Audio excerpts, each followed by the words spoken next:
యోగ వాసిష్టం కథలో ఒక్క నిమిషం.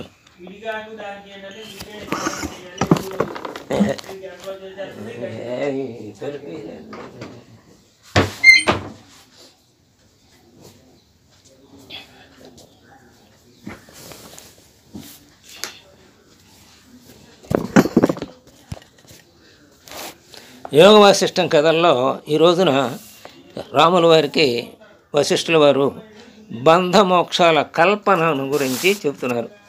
అదేమిటో విందాం. శ్రీరాముడు అడుగుతున్నాడు, ఓ మునీంద్ర, మనస్సు ఎలా నిశ్చయిస్తే అలా జరుగుతుంది కదా. ఇక్కడ మనకల్పన అనేది కూడా కల్పనయే కాబట్టి ఇక తన్ను తాను బంధించుకోవటం ఏముంటుంది? బంధం కూడా కల్పనయే అవుతుంది కదా. మొత్తం బంధమే, కల్పనే. బంధము కల్పనే. అసలు కల్పన ఎందుకు వచ్చిందంటే బంధించుకోవటం వల్లే కల్పన వచ్చింది. లేకపోతే అసలు కల్పనలే ఉండదు కదా. జ్ఞానికి ఇంకా కల్పనే ఉంటుంది. కాబట్టి మనస్సు ఎలా అనుకుంటే అలా జరుగుతుందంటే, ఏది ఆలోచిస్తే మనస్సు ఆ రూపాన్ని పొందుతుంది కదా మనస్సు.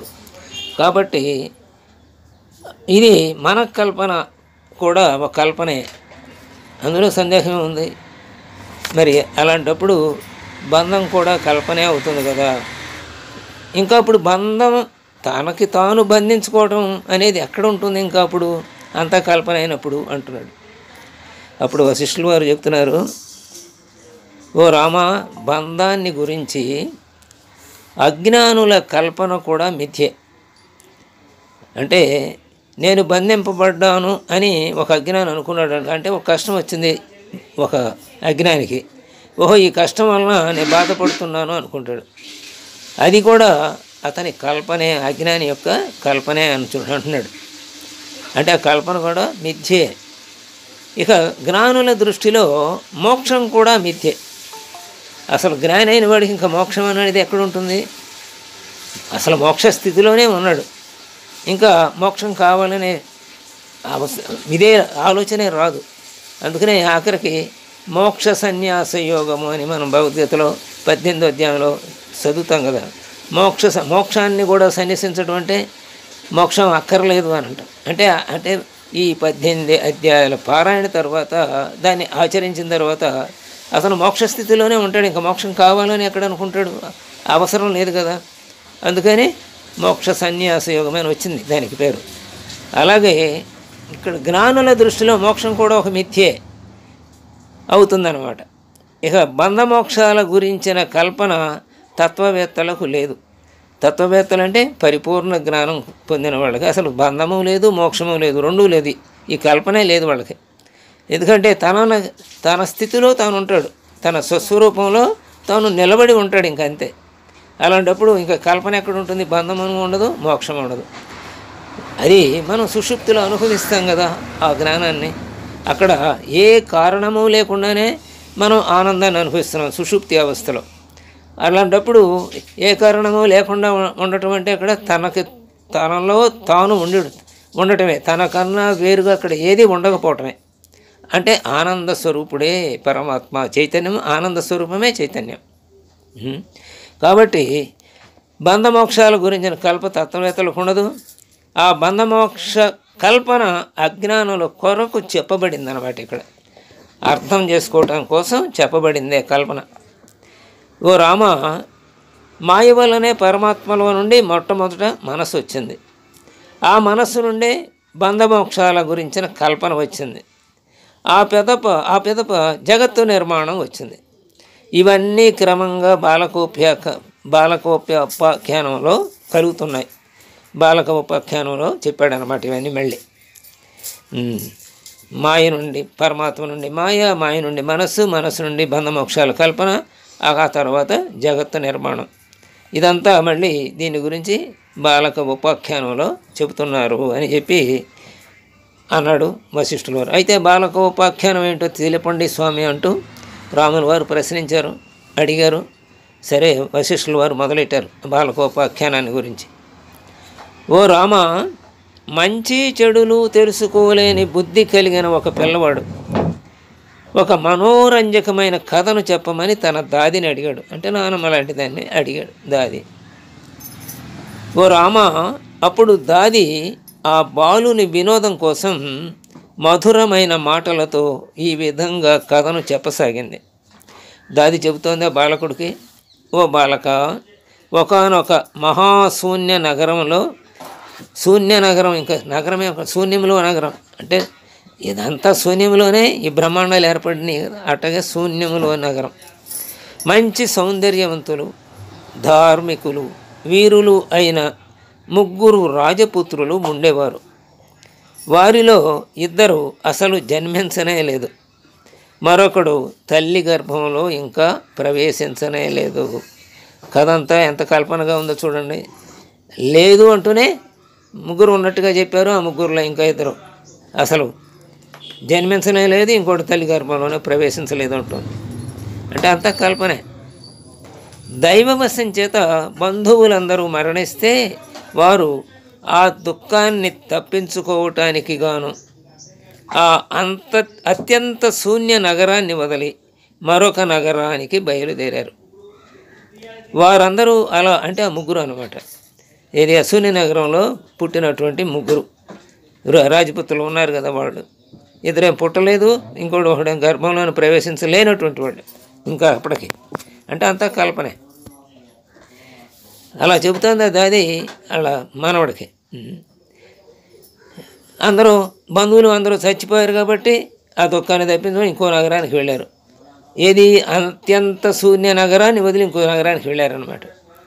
వారందరూ అలా ఆకాశ మార్గంలో చాలా దూరం ప్రయాణం చేసి చివరకు అందమైన తీగలతోనూ రకరకాల పువ్వులతోనూ మధురమైన పండ్లతోనూ శోభిల్లే 3 పెద్ద చెట్లను చూశారు.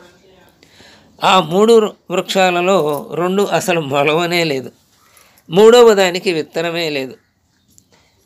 అంటే అందులో ఒకదాని కింద స్వర్గంలోని కల్పవృక్షం క్రింద ఇంద్ర అగ్ని వరుణుల వలె ఆ 3 విశ్రాంతి తీసుకుంటున్నారు. ఆ 3 ఇంకో నగరానికి వెళ్ళారు. అసలు అక్కడేమి తోట ఉంది, రకరకాల పూలతోటి అని చెప్పాడు. అందులో 3 చెట్లు పెద్దగా ఉన్నాయి అన్నాడు. దానికేమో మొలకే లేదన్నాడు, 2టికి ఒకదానికి విత్తనమే లేదన్నాడు. మళ్ళీ అట్లాంటి చెట్టు కింద స్వర్గంలోని కల్పవృక్షం ఇంద్ర వరుణ అగ్నులు కూర్చున్నట్లుగా ఈ 3 కూడా కూర్చున్నారు విశ్రాంతి కోసం. అమృత తుల్యాలైనటువంటి వాటి పండ్లను తిన్నారు, వాటి రసాన్ని త్రాగారు, అక్కడి పుష్పాలతో కూర్చున్న మాలల్ని ధరించారు. ఆ ఆకాశ నగరంలోనే చాలాసేపు క్రీడించారు. బాలకుడికి ఇలా చెప్తుంటే విన్నాడు, కానీ అసలు మొలవకపోవటం ఏంటి, ఇంకా చెట్లు ఉండటం ఏమిటి అనేది కూడా ప్రశ్నించలే. అతను మంచి చెడులు తెలుసుకోలేని స్థితిలో ఉన్నాడు కదా ఆయన ఆ బాలకుడు. అందుకని అంతా వింటున్నాడు, నిజమే అనుకుంటున్నాడు అనమాట. తర్వాత అక్కడ నుండి బయలుదేరి చాలా దూరం ప్రయాణం చేసి మధ్యాహ్న సమయానికి అనేక అలలు చేత శబ్దం చేస్తున్న 3 నదులను చూశారు ఈ 3 రాజపుత్రులు. అక్కడ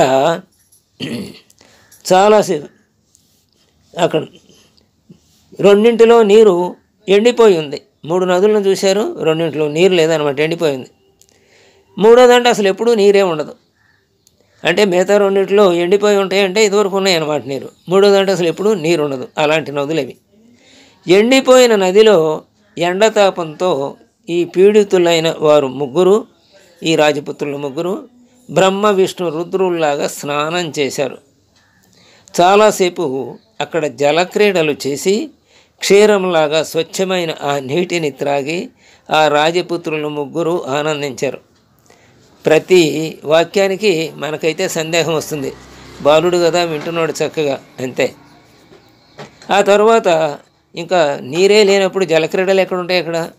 ఇంకా క్షీరంలాగా స్వచ్ఛమైన నీరు అంటూ తాగారు ఆ నీటిని అని చెప్తోంది కదా ఆ 3 రాజపుత్రులు. అయినా వింటూ ఉన్నాడు బాలుడు.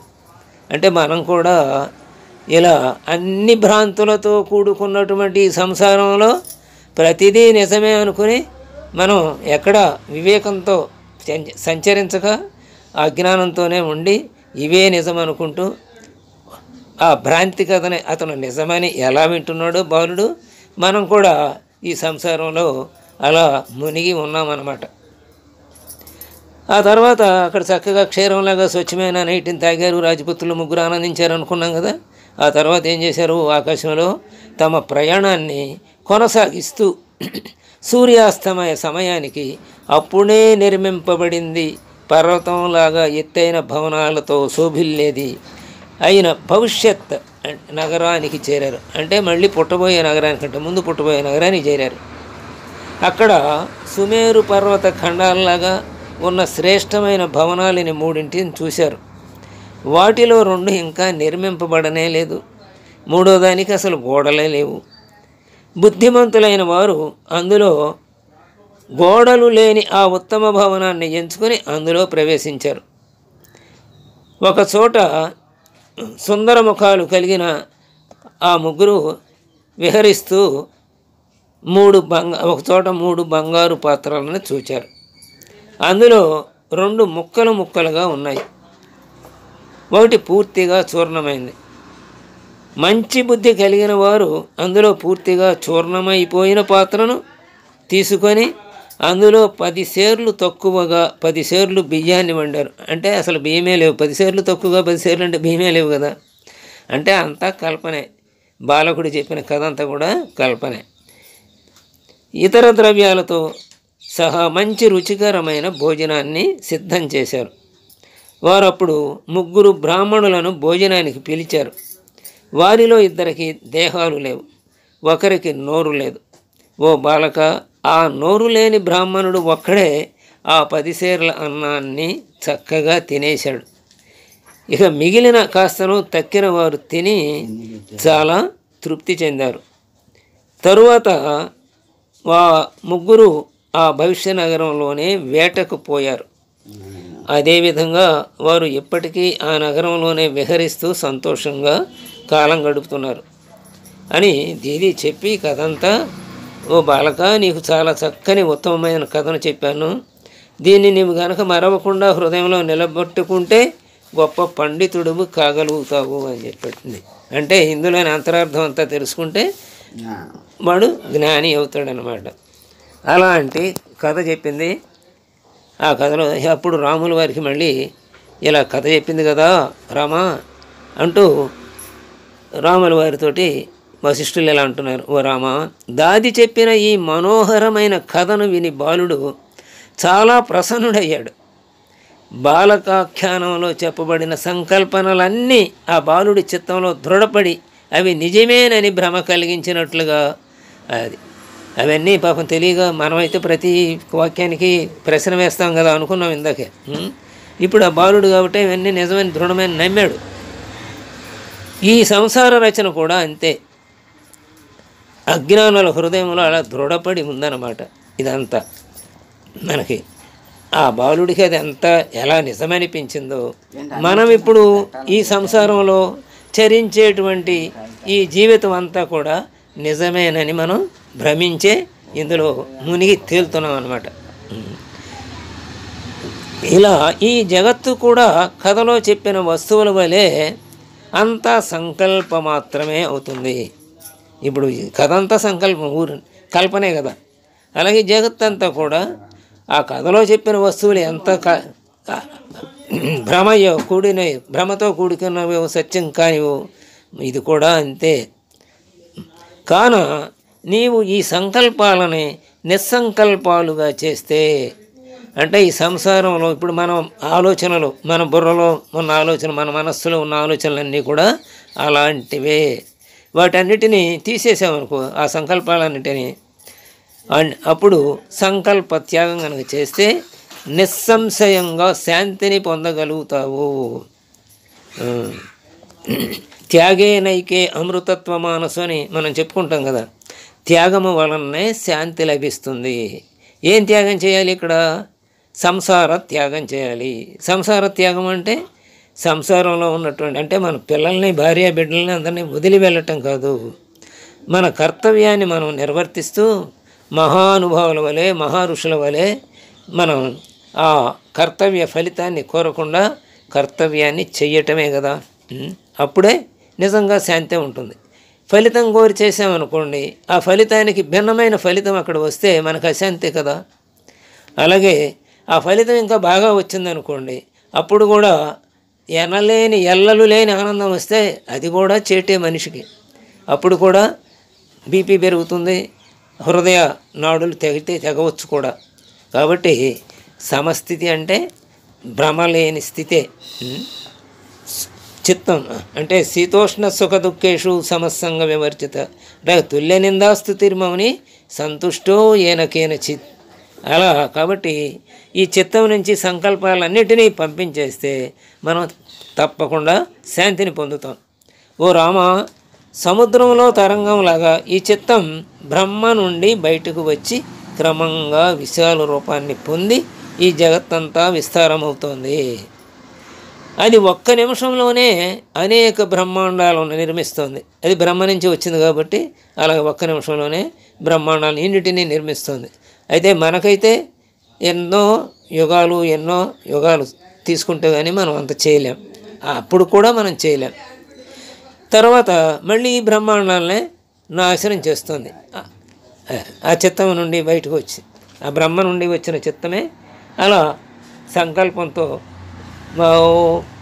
14 భువనాలని ఏర్పాటు చేసుకుంది. మళ్ళీ తర్వాత ఒక క్షణంలోనే వాటన్నిటిని లయం చేసుకుంటుంది. ఈ మనస్సు అలాంటిదే కదా.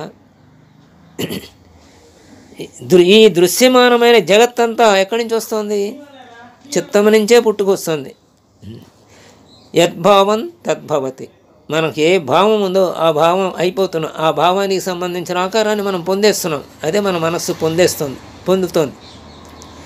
ఈ మనస్సు దేశ కాల క్రియ ద్రవ్య శక్తులతో పూర్ణమై చంచలత్వంతో ఒక నటుని వలె ఒక భావం నుండి మరొక భావానికి వెళుతోంది.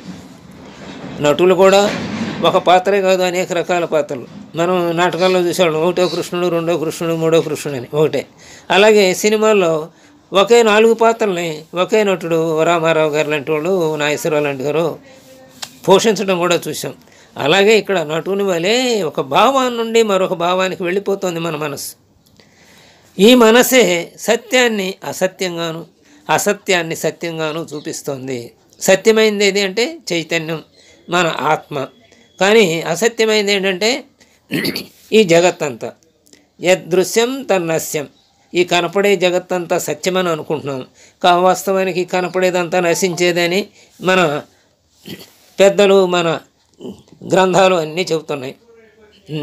మరి అట్లాంటి ఈ యదృశ్యం తన్నస్యాన్ని మనం శాశ్వతం అనుకుంటూ దానికోసం పాటుపడుతున్నాం. శాశ్వతమైనటువంటి ఆత్మని అంటే మనలోని చైతన్యాన్ని మరిచిపోతున్నాం. కాబట్టి ఈ దృశ్యాలని వదిలేసి అంతర్ముఖం అవ్వాలి. కాబట్టి అసత్యాన్ని సత్యంగా చూపిస్తుంది ఈ మనస్సే. సత్యాన్ని అసత్యాన్ని సత్యంగా అనేక యోజనాల దూరాన్ని గోష్పాదంగాను అంటే ఆవుపాదంగాను, క్షణాన్ని కల్పంగాను, కల్పాన్ని క్షణంగాను కూడా చేయగలుగుతుంది. ఎవరికోసమైనా వేచి చూస్తున్నాం అనుకోండి, అప్పుడేమో ఒక్క క్షణం కూడా యుగంలాగా అంటుంటాం కదా మనం. అలాగే బాగా ఇష్టులైన వాళ్ళతోటి ఉజ్జీలైన వాళ్ళతోటి మామూలు సరస సంభాషణలో ఉన్నాం అనుకోండి, అప్పుడు ఒక గంట అయినా రోజైనా క్షణంలాగా అయిపోయిందని మనమే అనుకుంటుంటాం కదా. అలా అన్నమాట. క్షణాన్ని కల్పంగా, కల్పాన్ని క్షణంగానూ చేయగలుగుతుంది ఈ మనస్సు. అంటే ద్రష్ట దర్శన దృశ్యాలు, అలాగే కర్త కర్మ క్రియలు, భోక్త భోజ్యం భోజనాలు, వీటితో కూడిన జగత్తంతా కూడా చిత్తం మాత్రమే ఉంది. ఇదంతా ఈ చిత్తంలోనే ఉంది. అందుకనే అక్కడ సూర్యుడిని బ్రహ్మ అడిగినప్పుడు నేను ఇప్పుడే కదా నిద్ర లేచాను, అలాంటిది మరి ఈ 10 బ్రహ్మాండాలు ఎలా వచ్చినాయి, ఈ 10 బ్రహ్మలు ఎలా వచ్చారు? అందులో ఒక బ్రహ్మాండంలో కాలకర్మని నియమించటానికి నీవు నియమింపబడ్డావు కదా, కాలాన్ని తెలపటానికి. మరి అలాంటి సూర్యుడిని నువ్వు నాకు చెప్పంటే, స్వామి నీకు తెలియదేముంది అంతా, వాళ్ళందరూ చిత్తాకాశంలో నుంచి ఇదంతా కల్పన చేశారు. అలాగే మళ్ళా నీకే కోరిక లేదు, ఆ జగన్నీతి నియమించినట్లుగా నువ్వు నీ సంకల్పాన్ని నీ కర్తవ్యాన్ని నువ్వు నెరవేర్చు అని ఆ సూర్యుడు చెప్పాడు కదా బ్రహ్మగారికి అక్కడే. అలాంటి అందుకనే ఇవన్నీ కూడా భోక్త భోజ్యం భోజనాలు అలాగే కర్త కర్మ క్రియలు ఇవన్నీ కూడా మన కల్పితమే, మన చిత్తంలో కల్పితాలే. ఓ రామా, ఈ సందర్భంగా మరో కథ చెబుతాను విను. అది వింటే ఈ జగత్తంతా ఇంద్రజాలం వంటిదని స్పష్టంగా అర్థమవుతుంది అని లవణ మహారాజు కథ చెప్పటం ప్రారంభించారు వశిష్ఠుల వారు రాముల వారికి. ఆ లవణ మహారాజు కథని రేపు తెలుసుకుందాం. కాబట్టి మనకి స్థూల సూక్ష్మదేహాల్లో 2 దేహాలతో 2 ఉదాహరణలు మనం ఎప్పుడూ గుర్తుంచుకుంటే మనకి అంతా చక్కగా అర్థమవుతుంది.